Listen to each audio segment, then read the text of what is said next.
Estamos de regreso a un punto y contrapunto. El mítico centro penitenciario de las Islas Marías será cerrado definitivamente. Así lo anunció esta mañana el presidente López Obrador. Con capacidad para albergar a 5,000 internos, en el 2013 tuvo hasta 8,000 presos viviendo en condiciones inhumanas y a un alto costo. 2,885 pesos diarios por interno. Veamos el contexto. En 1905 y por orden de Porfirio Díaz se inauguró la colonia penitenciaria Islas Marías. Situada a 120 kilómetros del puerto de San Blas, en Nayarit, el complejo está integrado por 4 centros para varones y 1 para mujeres. En 115 años albergó a presos políticos, delincuentes de alta peligrosidad y de baja peligrosidad, así como sentenciados federales o del orden común. Andrés Manuel López Obrador dijo que dejará de ser prisión.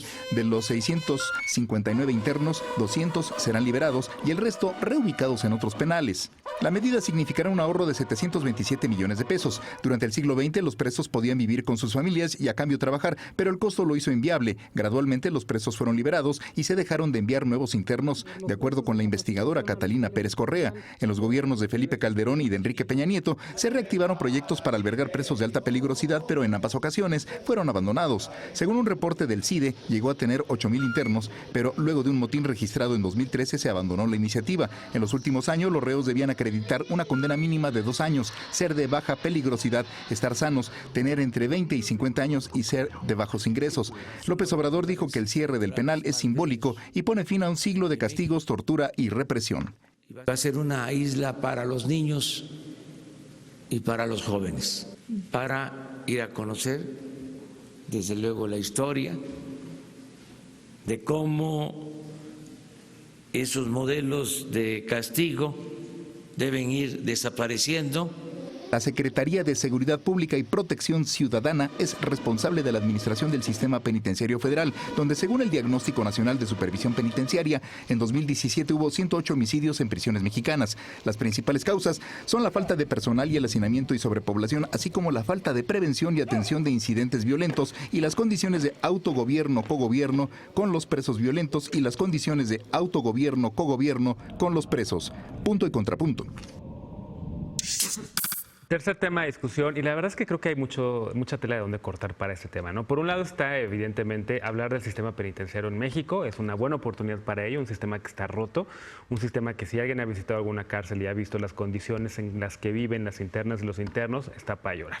Pero por otro también está la idea, y podemos jugar a ello si quieren, va a ser nuestro próximo resort de vacación, la Islas Marías. Iremos realmente allí. Será un éxito la creación de este centro de investigación dedicado a la historia, pero también dedicado al turismo. ¿Cómo lo ves, Martín Vivanco? A ver, no, sobre todo el tema no tengo ni idea. Yo creo que habrá que revisar la evidencia. Vámonos todos a las Islas Marías. Absolutamente idea y se ve muy bonita la isla, entonces, o sea, espero que puedan hacer algo interesante. Es reserva de la biosfera. Sí, o sea, sí. Hoy tiene ya un desarrollo de instalaciones bastante... Sí, no depredaría. Quédate en una prisión por 5,000 pesos la noche, seguramente. Van a sacar turismo hipster, pero bueno, a ver. Pero, y sobre el sistema penitenciario, yo creo que sí hay muchísimo de qué hablar. Efectivamente está roto. Y yo creo que la lógica va más o menos así. O sea, hoy en las cárceles hay 250,000 personas. Y nuestro cupo, o sea, para que estén viviendo con dignidad, son de 210,000. Entonces, esa vida indigna, o sea, genera una violación de derechos fundamentales tremenda. Cuando generas esa violación de derechos fundamentales y además hay sobrepoblación, ¿qué pasa? El tramo de control de los agentes del Estado dentro de las cárceles aumenta muchísimo. Es decir, por cada agente del Estado aumenta los reos o los procesados que tiene a su cargo. Por lo tanto, se crean vacíos de poder y es cuando se empiezan a autogobernar las cárceles. Y entonces tienes un problema todavía mayor, porque se hace ahí células de crimen organizado, hay desde ahí controlan a las células criminales, etcétera. Entonces se vuelve todo un problema bien complejo. Y otro dato que hoy lo estaba leyendo un artículo de Juan Pablo García Moreno, que se me hizo escalofriante, de los 250,000 personas que están ahorita en las cárceles, 104,000 no tienen sentencia. Es decir, son inocentes porque opera la presunción de inocencia. Entonces, y ahí sí, este gobierno yo creo que cometió un error garrafal al aumentar, ya lo hemos discutido aquí, los delitos con prisión preventiva. Entonces tenemos un cóctel de un sistema que está realmente podrido, donde tenemos que repensar muchas cosas. Uno, ¿qué delitos realmente ameritan prisión preventiva? 2, ¿qué delitos ameritan pena corporal? Claro. ¿Y por qué no se usan medidas alternativas? Porque las hay en la ley.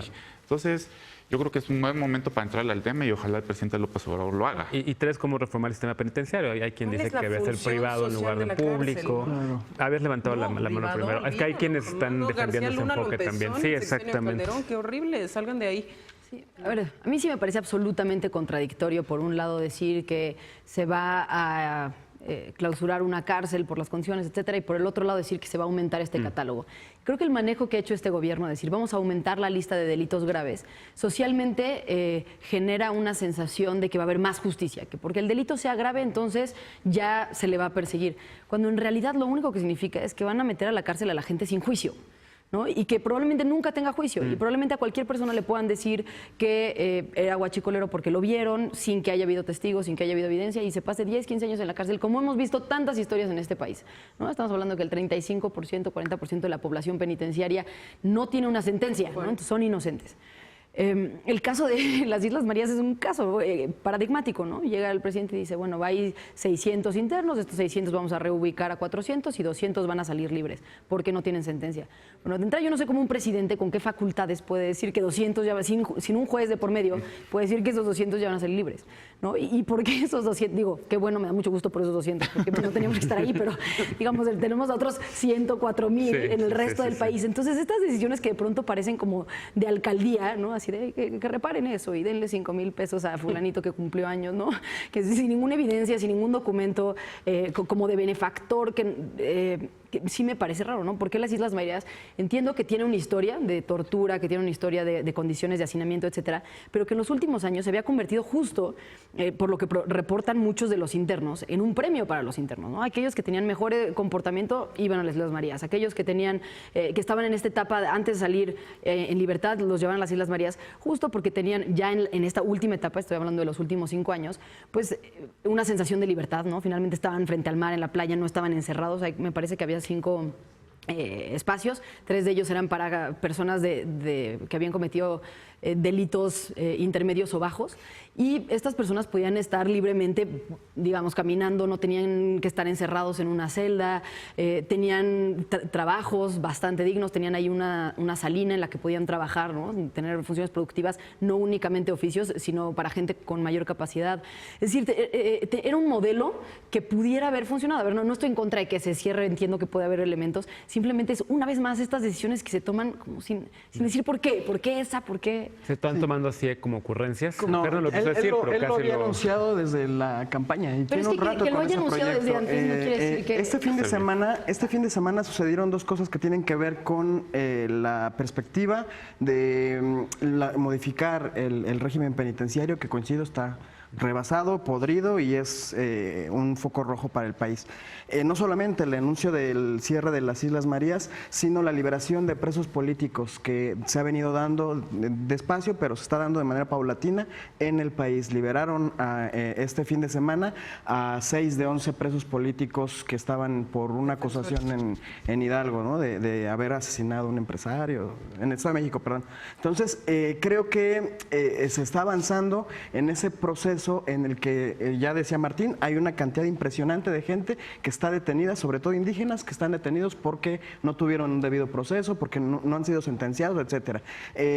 Andrés Manuel decía, junto con el anuncio de las Islas Marías, que hay una situación en que las cárceles estatales están con sobrecupo, con sobrepoblación, y las federales tienen espacio todavía, pero aunque decía que se iba a hacer como una especie de enroque para bajar la tensión en las cárceles estatales, el compromiso es revisar los casos de todas estas personas, como en las Islas Marías, los 200 que van a salir libres, en todas las cárceles. ¿Pero no te parece una contradicción la ampliación del catálogo de delitos que acredita en prisión preventiva con decir que ya no va a haber gente sin sentencia? O sea, ¿no te parece que hay una contradicción como bastante evidente? Pues hay que ver cómo funciona. Yo veo 2 procesos distintos. Veamos cómo funciona de las personas que están detenidas sin juicio. Creo que eso es muy importante. El tema de la amnistía es ahí donde aplica. En realidad, el asunto de la liberación de los pero defensores todas de esas derechos personas humanos. sin juicio están ahí porque son prisiones preventivas oficiosas.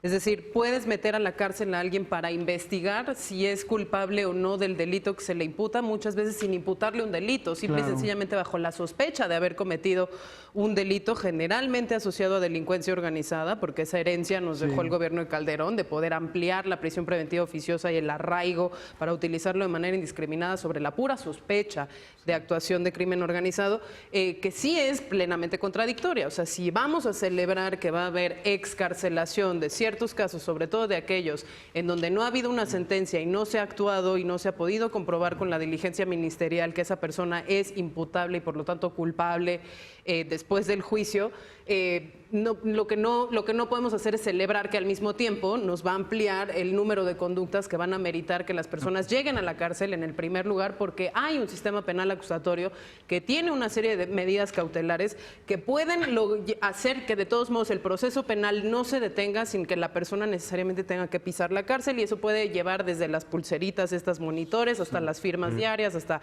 en fin, una serie de medidas que no se utilizan y que hay que decirlo, los jueces hoy en día tienen en sus manos el instrumento prisión preventiva que pueden utilizar dependiendo de la gravedad del caso. Es decir, no es que porque no haya prisión oficiosa el juez no la puede usar. Claro que la puede usar, pero tiene que analizar los casos. Yo retomaría rapidísimo nada más. Rápido porque se nos acabó el tiempo. El artículo de Gustavo Fondevina del día de hoy, que tiene que ver con un caso de personas que pasaron 11 años en la cárcel, que hoy siguen en la cárcel porque dependen de la buena voluntad del Ministerio Público para reactivar sus casos, que es un escándalo. Y sobre el caso específico de las Islas Marías, qué bueno que se cierra, porque hay un montón de violaciones que no estamos viendo, pese a que la prisión estaba frente al mar, como el tema de que la gente tiene derecho a ver a sus familiares y gente que está en una prisión, en una isla remota, lejos del lugar en donde fue aprendido y vive, no tiene el goce de esos derechos y más no solo básicos el sistema penitenciario, también el sistema judicial en general. El sistema judicial está y lo mismo la por una gente que crisis trabaja ahí, que tremenda. también, ¿no? Bueno, otro tema que también se nos acabó el tiempo, evidentemente siempre nos falta más tiempo para discutir los temas, los recuperaremos también. Una pausa, regresamos con la paparrucha de la noche.